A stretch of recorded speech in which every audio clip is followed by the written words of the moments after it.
Hola, ¿cómo estamos? ¿Qué Ay, tal? yo, bueno, siempre encantada de estar aquí con ustedes en charlas de diseño, una semana más. Y bueno, pues miren, que estoy súper bien acompañada aquí con el maestro Alejandro Martínez Vaca. Alejandro, estoy chinita, o sea, wow, después de tantos años, desde el 2011 que no nos vemos, aquí el diciembre de 2011, fue una trayectoria de vida importante para mí en ese momento. Cuando en el 2006 Héctor Solís, el profesor Héctor Solís, que ya lo tuvimos aquí invitado también, me invita a trabajar al TEC de Monterrey, a Monterrey, ¿no?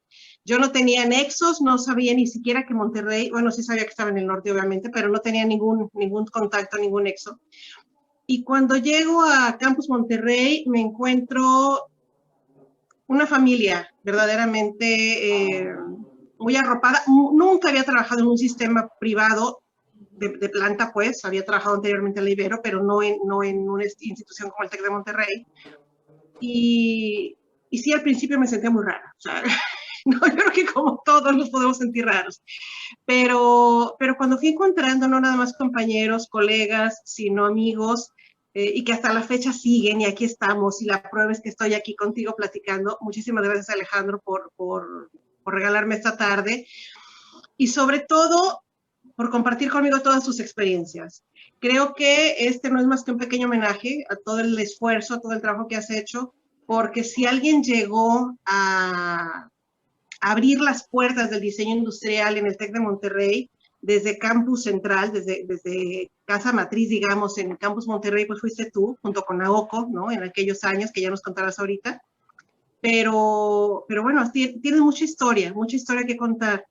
Tienes mucho que compartirnos de todas estas experiencias que has tenido por allá. Así que bueno, te agradezco muchísimo de veros el que dices aquí con nosotros. Y yo siempre supe que no iba a ser el único, que aquel diciembre, es más, trabajamos un team teaching, ¿te acuerdas? Padrísimo, con cerámica y con otras cosas, Sí. Pewter. Bueno, mira, hoy la vida nos da, gracias a esta virtualidad, oportunidad de compartir otro escenario. Muchísimas gracias, Alejandro, por estar aquí con nosotros. Y te digo, verdaderamente emocionada. Y bueno, cuéntanos, ¿cómo llegas al diseño? Claro. Muchas gracias, Ceci. Antes que nada, pues agradecer esta oportunidad de poder charlar y de poder compartir contigo pues sé que hay detrás de todo este programa que tienes, pues muchas personas que están interesadas, ¿no? En conocer más a fondo lo que ha ocurrido en diseño aquí en la región norte. Y pues bueno, sí te platico, pues mi llegada aquí al TEC A fue ver, pero realmente... no te me adelantes, Alejandro. A ver, cuando llegaste a diseño, ¿de dónde vienes? A ver, no eres de Monterrey. Claro, bueno, mira, yo soy diseñador industrial egresado de la UNAM. Yo soy generación Tlacuilo. Yo creo que todos los egresados de UNAM nos reconocemos un poco por los apodos, ¿verdad? Entonces, Sí, mi generación... representativo de cada generación. Es correcto. Entonces, mi generación tuvo este apodo, Tlacuilo, que significa artista prehispánico. Y la verdad es que nos Sí. tocó un bonito apodo, ¿no? Yo estudié más o menos desde el año 91 al 95 en la UNAM. En el CIDI. En el CIDI UNAM. Pues la verdad, pues tengo muy buenos recuerdos, tanto ex compañeros como profesores, la institución misma. Y pues en aquel entonces yo tenía como siempre ese gusanito, ¿no? De algún día me tengo que ir al extranjero, ¿verdad? Entonces mi misión fue primero pues salir bien en lo académico para posteriormente buscar la opción de una beca, la cual la obtuve una vez que terminé la licenciatura. Oye, Y Alejandro, en el CIDI, ¿qué tesis hiciste? ¿Con qué proyecto te graduaste? mira, yo me gradué precisamente con una tesis que estaba vinculado a un programa de titulación, le llamaban programa de titulación especial porque estaba vinculado a una empresa. Ah, ok. Entonces, Te platico rápidamente. Cuando yo iba, no sé si alrededor de quinto semestre, busqué una opción de trabajo de medio tiempo y afortunadamente me coloqué en una empresa a la cual también pues debo dar mucho agradecimiento, ¿verdad? Por la formación y por todo este acogimiento que me dieron mucha libertad de hacer pues esas primeras pruebas, pininos, como diseñador. Y La pues confianza, de veras que es de agradecerse porque es la confianza que le tienen a un alumno, ¿no? Y así abrirte es. la puerta es importante. Así es. Yo entré a esta empresa en el año 92.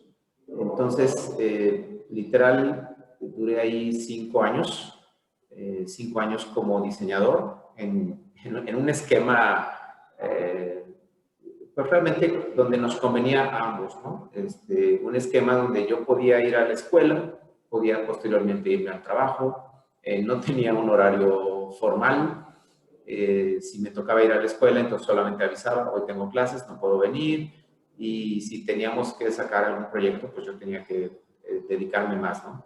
Hasta que después, pues tú sabes, ¿no? La percepción económica, pues te va ganando y tú quieres Claro. tener mejor ingreso. Entonces, hasta un momento en el cual opté por decirle a la empresa, oye, pues ya quiero algo más formal, ¿no? Pero sí, en Oye, pero realidad... finalmente, Alejandro, 5 años y empezar a trabajar desde que estás a la mitad de la carrera, prácticamente en esta empresa terminas titulándote y todavía te quedas un ratito más. Es correcto. Este programa de titulación especial me permitió presentar toda una línea de proyectos que yo desarrollé para una compañía y básicamente toda esa línea, que eran alrededor de 24 productos, quedaron plasmados en mi tesis profesional, que era precisamente una línea de servicio en cerámica y pewter, donde se producía la fabricación tanto cerámica como el producto en pewter, ¿no? Esta empresa se llama Metalúrgica Artesanal. Entonces, se dedican a la fundición de aluminio y pues básicamente todo mi primer expertise ha sido en fabricación de moldes, este contacto que tienes directo con los modelistas, modelistas Claro. tanto de cerámicos como de talabartería, porque muchos de estos productos se fabrican de manera artesanal y tienes este contacto con modelistas y fabricantes en procesos muy artesanales, ¿no? Y mi tesis fue enfocada a las necesidades que demandaban de un cliente muy conocido en Ciudad de México y que me dieron la oportunidad de poderme titular con esta tesis, ¿no? Entonces, prácticamente mataste 3 pájaros de un tiro. Pues, Es decir, estabas en el trabajo, estaba la empresa pudo cumplir con un cliente, tú te titulas, o sea, muchas líneas, muchos caminos llegaron a ese punto. yo creo que todo se conjuntó, no fue realmente así como el mismo año fue el mismo proyecto, ¿no? Ajá. Yo me titulé con un proyecto que desarrollé entre año 92 y año 93. Y pues en la empresa yo duré 5 años, donde no solamente atendíamos a este cliente, sino habían clientes de Estados Unidos. Recuerdo ahorita nombres como Worldly Goods. Había una empresa que se llama Mariposa Inc. Y hay otra empresa en Israel que se llama Ilana Gore. Además de empresas en México, ¿no? Como Artempo, Dupuis, Alfarería Montezuma. Entonces eran una combinación de muchas empresas, pero me tocó la fortuna de pedir como esa oportunidad de titularme con un proyecto para la empresa. Oye, Alejandro, qué interesante que como alumno te toca tener esta experiencia en un proyecto ya en empresa y tener que cubrir necesidades de clientes, sobre todo los requerimientos tan particulares para un cliente en Israel, uno en Estados Unidos, uno en México, donde seguramente te enfrentaste a cosas que en la escuela no los veías en los semestres que ibas cursando, ¿no? Entonces, como que ahí ibas adelantadito, pues, el niño adelantadito. Sí, tienes razón. Muchas cosas la escuela no te las enseña. A lo mucho ves la parte teórica. Indudablemente con muy buenas bases, ¿no? Tú recordarás a nuestro queridísimo profesor Ulrich Schwarer, que nos daba estas clases de procesos de manufactura. Y la verdad es que esas clases como tal, a mí me dieron la base sólida para poder llegar a esta empresa y levantar la mano y decir, yo conozco sobre procesos de fundición. Y la verdad es que fue realmente muy rápida la adaptación, porque en la primera semana yo ya entendí en vivo en la empresa cómo era el proceso de fundición, ¿no? Y también te puedo decir, hubo muchas cosas que yo no sabía, que no entendía y que pues la industria me las enseñó. Entonces, ese es también algo que puedo agradecerle, ¿no? A esta oportunidad que tuve con esta empresa. Oye, y otra cosa que estoy viendo en este caminar académico tuyo, que fue el moverte en un contexto industrial, como era la escuela, porque esa era la intención finalmente, pero tú caes en un contexto artesanal o semi-artesanal o semi-industrial. Y por otro lado, en la escuela te toca a ti esta llegada de las computadoras y esta llegada de la digitalización del diseño. Entonces también tenés que moverte entre lo artesanal y lo industrial y lo análogo y lo digital, ¿no? Así es. Mira, cuando yo estuve como estudiante, había la llegada de nuevos equipos computacionales, de nuevos softwares, y yo creo que a mí fue de esta generación que nos tocó compartir un poco la experiencia de lo análogo y lo digital, ¿no? Yo te soy franco, en mi caso lo digital no se me daba mucho por muchas razones, o sea, no era tan accesible tener una computadora, eran caras. En la escuela había muy poquitas computadoras para muchos alumnos y entonces yo siempre optaba por hacerlo todo análogo, todo a mano, ¿verdad? Y la verdad es que con muy buena calidad y mucha exigencia por parte de los profesores. Hoy día sí ya domino más herramientas digitales y pues sabemos que la tendencia es que tienes que dirigirte hacia el uso de estas tecnologías porque difícilmente hoy día vas a poder fabricar algo artesanal. Pero tienes toda la razón, o sea, esos productos que hoy día se siguen haciendo de manera artesanal, pues también tienen ese toque o esa riqueza de ser únicos o de ser distintos y que tienen, pues tú sabes, ¿no? Tienen otro valor que la industria no lo puede dar, ¿no? Entonces, ese es el escenario, ¿no? Que me tocó vivir. Oye, Alejandro, aparte creo que hay otro punto bien importante que creo que vale la pena mencionarlo, sobre todo por las nuevas generaciones. Esta humildad como estudiante de diseño, ¿no? Esta humildad en el sentido de llegar a un taller, a un lugar en donde hay artesanos que obviamente tienen toda la experiencia, que tienen todo el tiempo trabajando, que dominan los pinceles como nadie, pues, y tú tener que saber que tus capacidades llegan hasta aquí, pero que tiene que haber un respeto por la mano del artesano, que tiene que haber un respeto por esos otros, porque como equipo tendrán que hacer un producto. A mí me ha tocado a veces ver a alumnos que, no sé, porque si por el simple hecho de estar en la universidad, creemos tener esa soberbia de menospreciar la mano artesanal, ¿no? Entonces creo que el que te haya tocado a ti literalmente caminar la mitad de tu carrera y empezar tu vida profesional de la mano del área artesanal, perdón, definitivamente que te tiene que moldear de otra manera, te tiene que enseñar a ver las cosas diferente, ¿no? Sí, por supuesto. Mira, yo siempre valoré mucho el trabajo artesanal. Cuando me tocaba ver a un modelista que tallaba madera, que hacía los modelos de fundición, pues yo le entregaba mis planos técnicos hechos a mano. Cuando me tocaba hacer la revisión de las dimensiones, que él traducía del plano a lo físico, obviamente él me explicaba, va a haber ciertas tolerancias acorde al porcentaje en el crecimiento que se le tiene que dar a la pieza para una contracción, y la verdad es que respetaba las dimensiones al 100%. Y para mí la prueba de fuego era mandar fundir la pieza, obtener la pieza de la línea de fundición, llevármela a mi respirador, porque yo no tenía computadora. En esos 5 años yo nunca tuve computadora, todo mi trabajo fue a mano. Y tenía que hacer la medición de todas las piezas, de grosores, tolerancias, y la verdad es que era impecable el trabajo de los modelistas. Y así te puedo hablar no solamente del modelista que hacía las piezas de madera, también había el modelista que hacía piezas cerámicas, o había los artesanos que hacían piezas de vidrio. Entonces, con cada uno era un diálogo distinto, cada uno tenía pues su manera de resolver los problemas, pero sí como diseñador yo siempre me ponía en un rol de que me tenían que cumplir la especificación técnica de lo que yo les había entregado. Y de repente me encontraba con muchos problemas donde ellos decían, no se puede hacer. Entonces yo les decía, no, sí se puede hacer, hay que buscarle de otra forma, pero no me digas que aquí vamos a tener que adecuar el diseño o la forma. Digo, yo no quiero perder la forma, yo quiero que esa forma se respete. Vamos a buscar la forma o la manera de cómo poder fabricarlo respetando al 100% el diseño. Claro. Y lo lograban. O sea, la verdad... Y finalmente era tu aportación estética junto con la experiencia de ellos, ¿no? Así es, así es. Y todos verdad, con el mismo objetivo.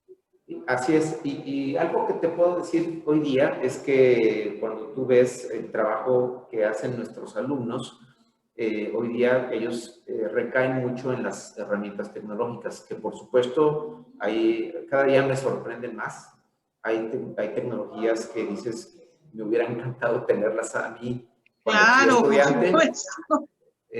Hoy día creo que sí hay un exceso de hacerlo todo con la tecnología, a pesar de que se equivoquen 2 o 3 veces mandando impresión, que son, pues al final de cuentas, es un costo extra que está pagando el alumno, porque mandan a imprimir, les queda algo mal, corrigen, vuelven a mandar a imprimir, les vuelve a quedar mal, y yo les digo, oye, si lo hubieras hecho en un proceso análogo, te hubieras dado cuenta que eso estaba mal y a lo mejor hubieras invertido menos tiempo o menos dinero.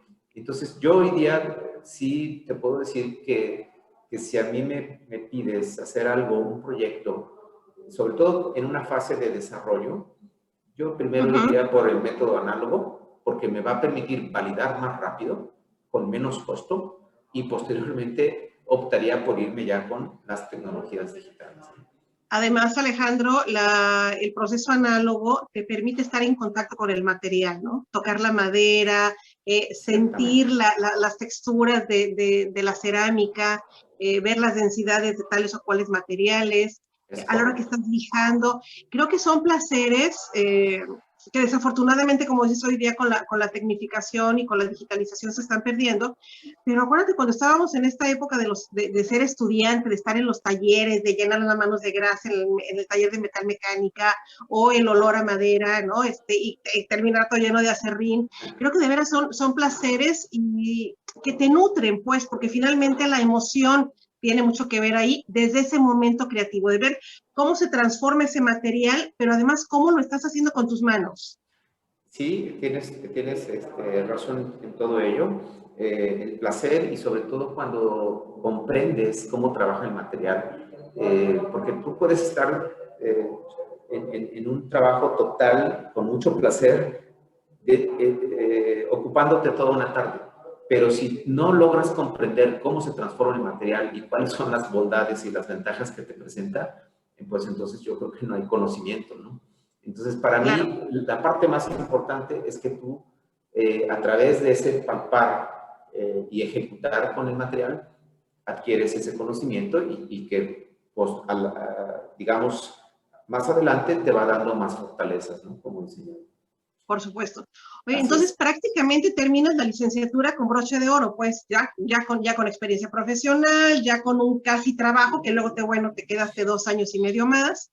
Entonces, terminaste seguro de muchas cosas. No, fíjate, sí, o sea, sí es como un broche de oro y te comentaba que yo siempre tenía este gusanito de buscar la maestría. Entonces, cuando yo me despido de la empresa, pues ellos no sabían, ¿verdad? Les dije muy poquito antes de irme.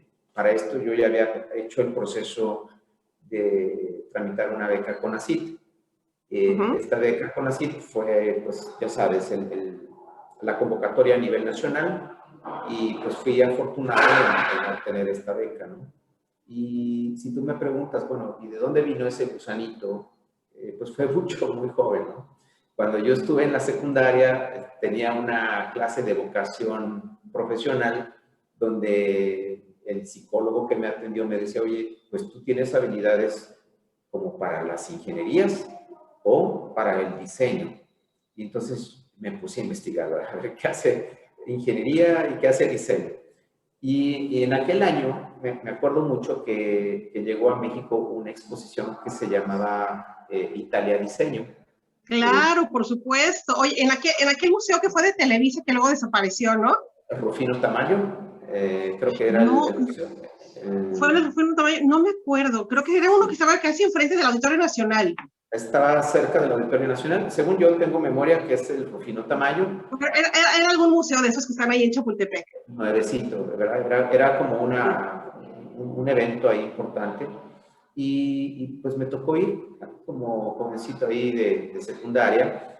Y cuando yo vi todas las cosas, todos los bellos diseños que expusieron ahí, yo dije, yo quiero ser diseñador, ¿verdad?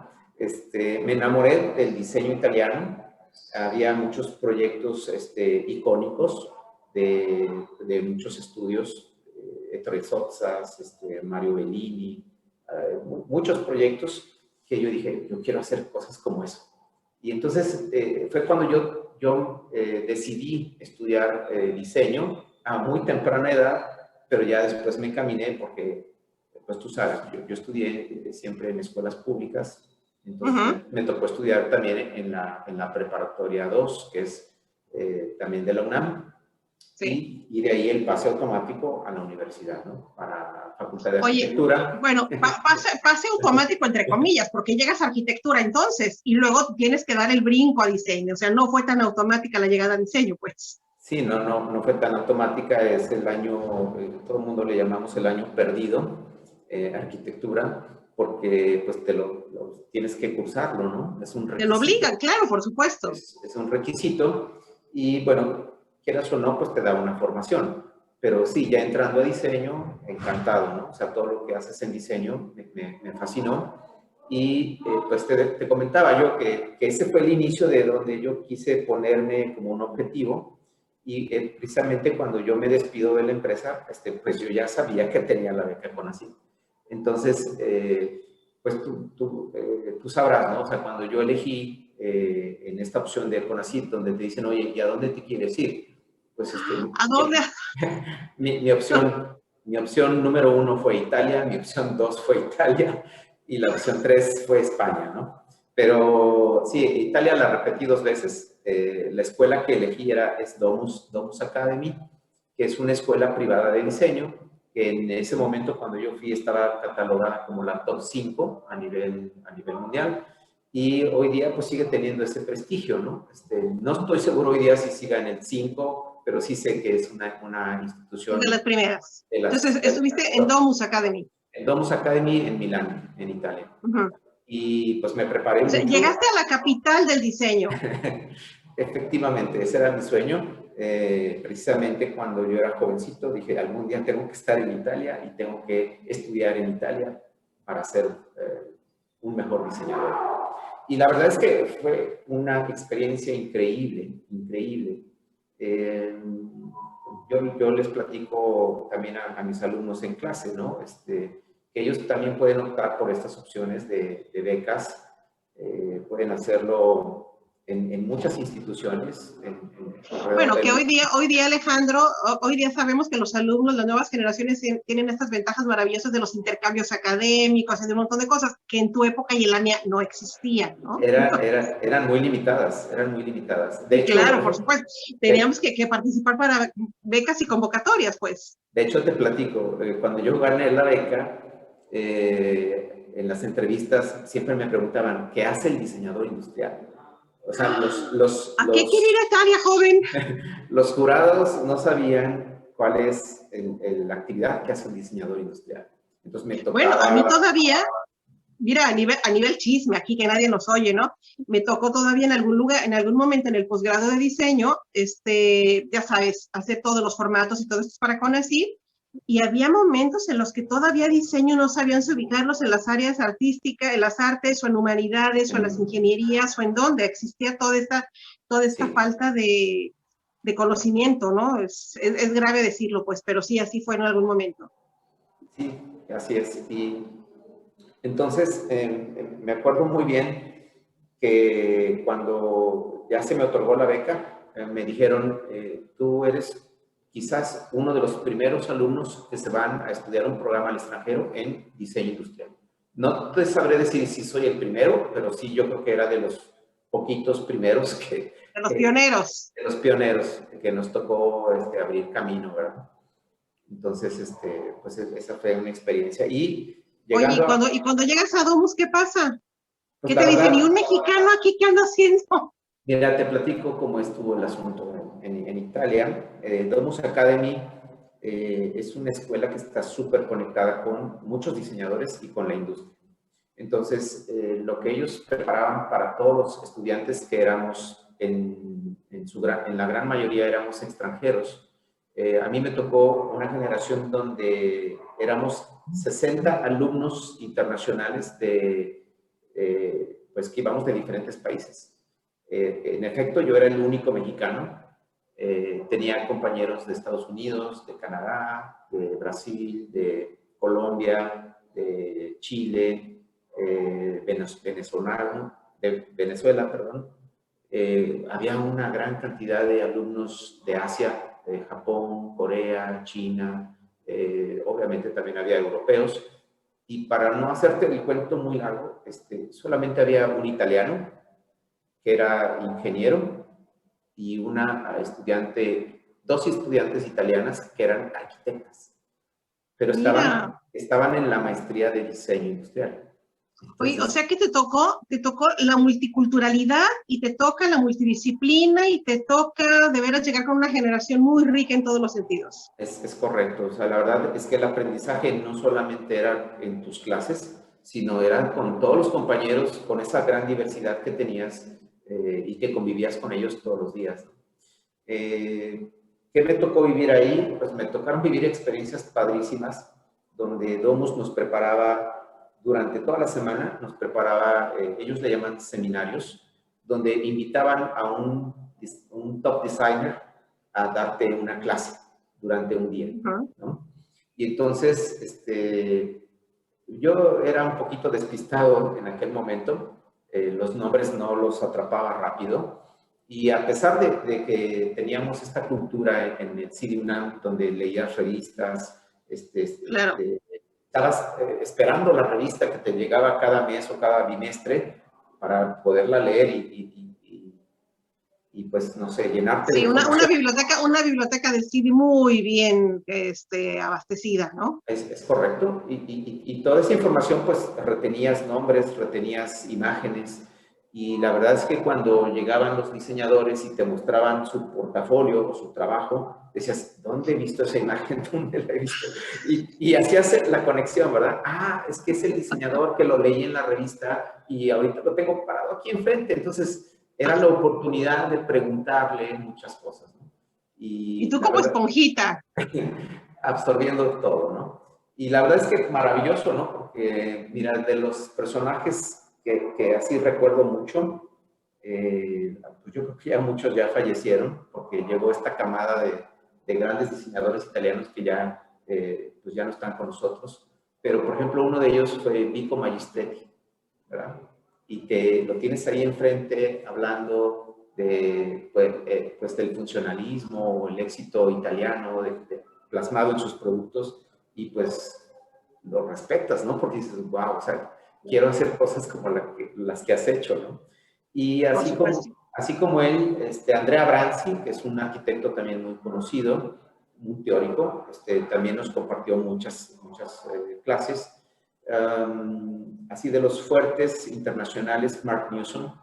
Mark Newson fue mi profesor. Entonces, tú dices, oye, ¿cuándo voy a tener la oportunidad de tenerlo aquí enfrente? Pues yo creo que nunca, Claro. ¿no? Oye, Y Alejandro, ¿cuánto tiempo duró tu maestría en Domus? en Domus fue un año intensivo.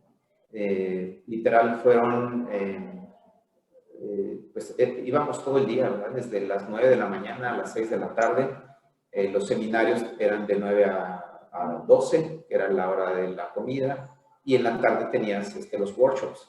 Entonces, cada profesor primero te daba una inducción, te daba un tema, ellos con el propósito de hacer algo como de investigación, te ponían un proyecto vinculado a una empresa y tú tenías que desarrollar, ¿verdad? En este grupo multidisciplinario de muchos alumnos de diferentes países, pues había propuestas muy ricas, muy interesantes, y después venía toda esta exposición de proyectos a todos los estudiantes, ¿no? Además de diseño industrial, había fashion design. Entonces Claro, era otro grupito pues es que hablar de Italia, hablar de diseño italiano y no hablar de moda o no hablar de autos italianos, pues como que nos quedábamos cortos, ¿no? Así es. Y pues bueno, te digo, fue una experiencia pues maravillosa, inolvidable. Yo pienso que yo cometí un error porque no, en aquel entonces para mí no había tecnología. Los celulares apenas empezaban, no había celulares con toma de fotografía, que yo recuerdo. No había, literal, no había. Tenías que llevarte tu cámara fotográfica y los rollos se me hacían carísimos y el revelado aún más. Y entonces por supuesto. Yo no tomé conciencia de lo que estaba viviendo, porque si no yo me hubiera tomado fotos con todos los diseñadores que tuve ahí enfrente, ¿verdad? Y me arrepiento de no haberme tomado fotos con todos ellos. Alejandro, pues es que es simplemente otro momento histórico el que nos tocó, ¿no? Hoy día lo valoras, tienes el aprendizaje, te quedaste con las enseñanzas, pero es cierto, era otra tecnología, era el rollo de 36 y si se te veló la foto y si no sé qué, o sea, debería ser otro rollo que hoy no vivimos esas penurias, ¿no? Es correcto. Y por ejemplo, cosas padrísimas que nos dio la misma escuela. Por ejemplo, a mí un día me sorprendieron porque nos dijeron, mañana hay una visita a Maranello. Y yo, pues, está bien, ¿a qué horas hay que estar? A las 8. Y ahí vamos, ¿no? Y pues ya nos llevan a Maranello. Obviamente, alumnos ya sabían que era Maranello, estaban emocionadísimos, y es pues donde fabrican los Ferraris, ¿no? Y nos llevaron a la fábrica Ferrari, tuvimos un tour adentro de la fábrica, coincidió con el Mundial de Francia, entonces había como mucha euforia del fútbol, tú sabes, ¿no? Claro, estar en Italia, hablar del calcio italiano, y estar en Ferrari, y ese día jugaba Italia. No, era así como una fiesta, ¿no? Pero, oye, Alejandro, te tengo una sorpresa. A ver, dime. Se nos está acabando el tiempo. ¿Qué te parece si nos quedamos ahorita, que estamos en Ferrari, ahí no te muevas, estamos en Maribelo, y nos vemos para otra sesión? Cuando gustes, Ceci. Me ¿Sale? encantaría, claro que sí. Y que todos los alumnos, todas las personas que nos están siguiendo, bueno, no se lo pierdan porque la próxima charla, la continuación de esta parte, bueno, pues ahorita nos cuentas qué pasó ahí, porque eso ha de estar muy interesante. ¿Qué pasó ahí cuando entraste a Ferrari? Perfecto, claro que sí. Entonces, pues aquí dejamos esta charla y nos vemos ahorita, bueno, no ahorita, sino nos vemos un poquito después para continuar con Ferrari.